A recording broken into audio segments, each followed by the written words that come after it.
Hey guys, Bruno from Spark & Co. I'm going to show you a nice application today that is line welding. Basically what it is just when you have like a very small welding bead to do, all you have to do is position the head, the light weld head, press the first trigger, hit the second trigger, and the laser is going to move left to the right or the right to the left and do the welding for you. It's going to be easier if I show you here on the part.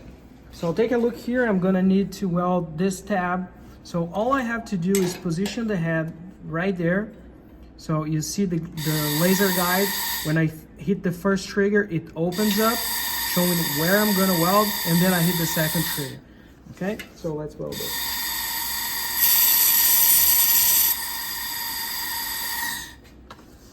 And that's it. It's done.